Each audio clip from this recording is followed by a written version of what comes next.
তারিখের 31 জুলাই একটা কল আসছে, যেটা আপনারা সবচেয়ে বেশি ভিডিওতে দেখছেন, যে এনটিএমসির চিফ যে ডিজি, মানে উনি যে ডিজি, তো ওনার সাথে ওর ভালো সম্পর্ক, ওর চাচা হয়। তো ওই জায়গা থেকে আমার ফোন দিছে, ফোন দিয়ে বলছে যে ইয়া স্যার বলছে তোর কল্লা কেটে লেগে।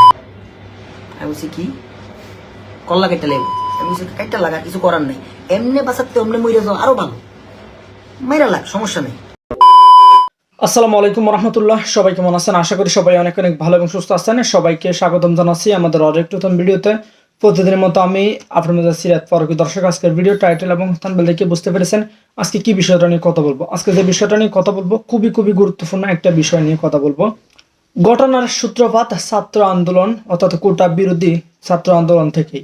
ছাত্রদের আন্দোলন যখন একের পর এক তীব্র এবং বেগবান হতে থাকে, তখন আওয়ামী লীগ সরকার সর্বোচ্চ চেষ্টা করতে থাকে। এরই মধ্যে সোশ্যাল মিডিয়াতে যারা কাজ করে, ইনফ্লুয়েন্সার, তাদেরকে টার্গেট করে বাংলাদেশের বেশ কয়েকজন content creator, social media influencer. তাদের টার্গেট হচ্ছে যে সোশ্যাল মিডিয়া ইনফ্লুয়েন্সার যারা আছে তাদেরকে দিয়ে আওয়ামী লীগের পক্ষে ভিডিও বানিয়ে যাতে ছাত্র আন্দোলন যাতে থামানো যায়, এই চেষ্টা। এরই মধ্যে উঠে এসেছে সামাজিক যোগাযোগ মাধ্যমে বেশ কয়েকজন ব্যক্তিদের নাম, যাদের নাম শুনলে আপনারা সবাই রীতিমতো হতভম্ব হয়ে যাবেন। আন্দোলন যখন তীব্র হতে থাকে আর কোনো উপায় না পেয়ে দেশ ছাড়তে বাধ্য হন স্বৈরাচার শেখ হাসিনা। এরপরে আন্দোলন চলাকালীন অবস্থায় কন্টেন্ট ক্রিয়েটর থেকে শুরু করে দেশের আপামর জনতা ছাত্রদের উপর যেভাবে একের পর এক আওয়ামী লীগ সরকার থেকে শুরু করে বিভিন্নভাবে যারা হামলা মামলার শিকার হয়েছিল, একের পর এক ফাঁস হতে থাকে আওয়ামী লীগের কুকর্ম।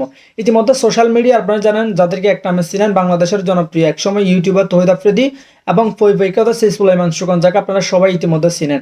সামাজিক যোগাযোগ মাধ্যমে ছাত্রদের আন্দোলন চলাকালীন বেস ক্যাম্প থেকে শুরু করে আওয়ামী লীগের একের পর এক ছাত্রদেরকে অর্থাৎ সোশ্যাল মিডিয়া ইনফ্লুয়েন্সারদের টার্গেট করে কিভাবে একের পর অপকর্ম করে বেরিয়েছেন। ইতিমধ্যে শেখ হাসিনার পদত্যাগ এবং শেখ হাসিনা অপসারণ দেশ ছেড়ে পালানোর পরে সোশ্যাল মিডিয়া ইনফ্লুয়েন্সার ইতিমধ্যে মুখ খুলতে শুরু করেছে। ইতিমধ্যে ফেসবুক লাইভে এসে মুখ খুলেছেন বাংলাদেশের জনপ্রিয় কন্টেন্ট ক্রিয়েটর আরএস ফাহিম। ইতিমধ্যে আপনারা সবাই জানেন, ফুডাফি থেকে শুরু করে তাশরিফ খান, একের পর এক কন্টেন্ট ক্রিয়েটর ফাঁস করে দিচ্ছেন সুলাইমান সুকন এবং তৌহিদ আফ্রিদির কুকর্ম। সরকার ক্ষমতা থাকা অবস্থায় কিভাবে যে তারা সরকারের দালালি করেছিল সেসব কুকর্ম ইতিমধ্যে সামাজিক যোগাযোগ মাধ্যমে ভাইরাল। অন্যদিকে আবার আরএস ফাহিম ইতিমধ্যে মুখ খুলেছেন বর্তমান আপনারা যাকে সবাই চিনেন পরিবেশিত সুলাইমান সুকন এবং তৌহিদ আফ্রিদি প্রসঙ্গে ফেসবুক লাইভে এসে বেশ কিছু তথ্য দিয়েছেন। যেখানে ফেসবুক লাইভে এসে আরএস ফাহিম বলেন, ছাত্রদের পক্ষ নিলে এবং আওয়ামী লীগের পক্ষে ভিডিও না বানালে ইতিমধ্যে আরএস ফাহিমের গলা কেটে দেওয়া সহ বেশ কিছু হুমকি দুমকির মুখে তাকে পড়তে হয়। আওয়ামী লীগ সরকার পদত্যাগ করে সাম্প্রতিক সময়ে ফেসবুক লাইভে এসে বেশ কিছু মন্তব্য করেছেন জনপ্রিয় কন্টেন্ট ক্রিয়েটর। তো দর্শক, আর বেশি কথা না বলে চলুন আমরা আরএস ফাহিম ফেসবুক লাইভে এসে সুলাইমান সুকন এবং তৌহিদ আফ্রিদি প্রসঙ্গে এবং আন্দোলন চলাকালীন তাদেরকে কি রকম অবস্থা পোহাতে হয়েছে এবং কি রকম যে পরিস্থিতি তাদেরকে কাটাতে হয়েছে, ফেসবুক লাইভে এসে এইসব তথ্য আমরা আরএস ফাহিম ভাইয়ের মুখ থেকে একটু বিস্তারিত শুনে আসবো। তার আগে আপনারা যারা আমাদের চ্যানেলটি দেখুন, চ্যানেল সাবস্ক্রাইব করে সাথে থাকবেন, একটা লাইক দিয়ে ভিডিওটি সবাইকে ধৈর্য সহকারে দেখার অনুরোধ রইল। ফ্যামিলির উপরে হুমকি আসছে যে মা বোন একা থাকে বাসায়, তারপরও কিন্তু আমার কাছে আচ্ছা, আমার এই ফোনে মেসেজ আছে, ফাহিম তো পলাই গেছে, ফাহিমের কিন্তু তার বউ মা বোন তো আছে। ওই টাইমে আমি ভয় পেয়ে বাইরে বলছিলাম, ভাই আমরা কি করব, যাওয়া কি ঠিক হবে কিনা। হয়তো ক্যামেরাতে দেখা যেতেছে না, কমেন্টে দিয়ে দিব ভাই, কমেন্টে দিয়ে দিব। আচ্ছা, ও তো পলাই গেছে, ওর যারা বাসায় আছে ওদেরকে, মানে আমার বোন, আমার ওয়াইফ, তারপর আম্মু, এদের উপর মানে মহিলা মানুষের উপর অত্যাচারটা করবো। শালা আমি একলা দেখতাম, একলাই এই জিনিসটা হয়েছে এরকম।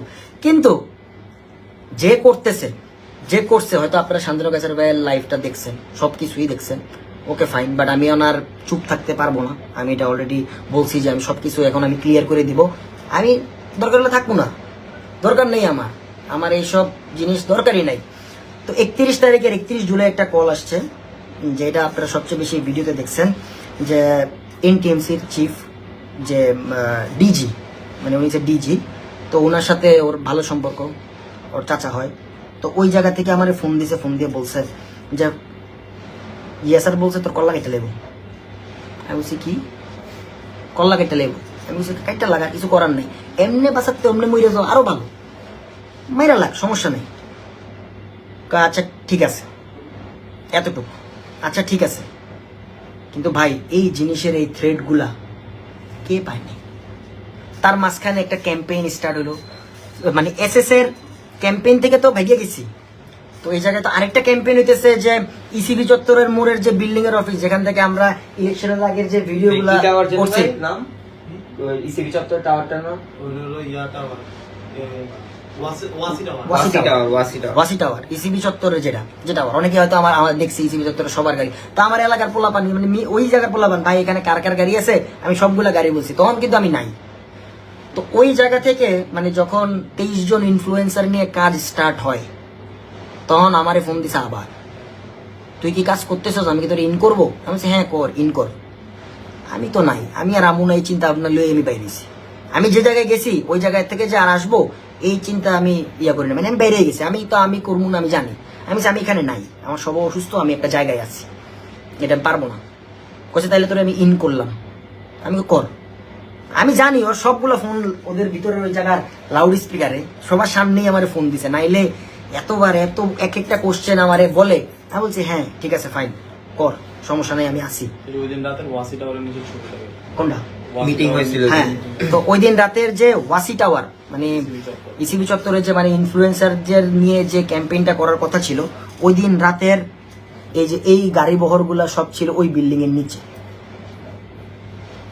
এটা তখন কারফিউ চলে, মানে এখানে আমি ওই শান্তনু আমি যা বলছি, এখানে অনেক কন্টেন্ট ক্রিয়েটর ছিল, মানে যা এদের মধ্যে মনে করেন যে আমার নিজের পরিচিত অনেক কন্টেন্ট ক্রিয়েটর ছিল।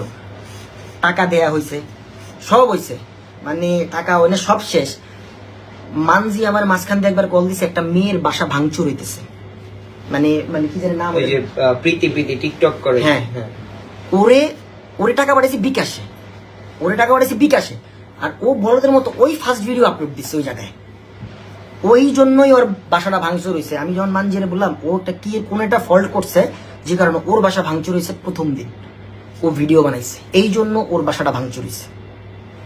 ওরা যত যা লিস্ট দেখলাম এই জন্য, কারণ প্রত্যেকজনের লিস্ট আমি দেখছি। আর আমি আরেকটা কথা ক্লিয়ার করি, আমি এখানে অনেক মানুষ যারা ওই মিটিংয়ে ছিল, ওখানে ওরা অনেক আন্দোলন করছে। যেমন আমি এক্সাম্পল দিতে পারি, শান্তির আমি দেখছি, ভিএনএস এর এখানে আমার পোলাপান সব ওই জায়গাও ছিল।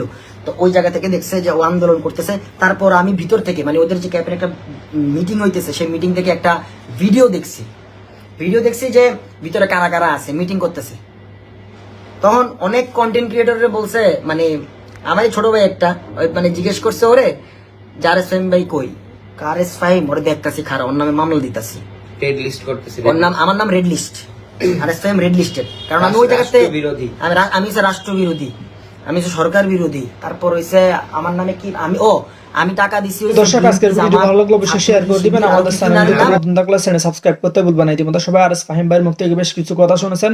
আন্দোলন চলাকালীন অবস্থায় তাকে কি রকম পরিস্থিতির শিকার হতে হয় এবং কি রকম একের পর এক তাকে বিভিন্ন ভাবে ট্রেড থেকে শুরু করে তাকে একের পর এক যেভাবে হামলা দামলার শিকার হতে হয়। ইতিমধ্যে আপনারা সবাই আরএস ফাহিম ভাইয়ের মুখ থেকে বিস্তারিত শুনেছেন। ইতিমধ্যে আপনারা জানতে পেরেছেন যে বাংলাদেশের সে 2 জন মির্জাফর, অর্থাৎ বাংলাদেশের সে 2 জন রাজাকার, যাদের নাম ইতিমধ্যে আরএস ফাহিম ভাই নিজে বলেছেন। আশা করি তাদের 2 জনকে চিনতে পেরেছেন। ভিডিওটি ভালো লাগলে শেয়ার করে দিবেন। এতক্ষণ সাথে থাকার জন্য সবাইকে অসংখ্য ধন্যবাদ। দেখা হবে অন্য কোনো ভিডিওতে। ভালো থাকবেন, সুস্থ থাকবেন। আল্লাহ হাফেজ।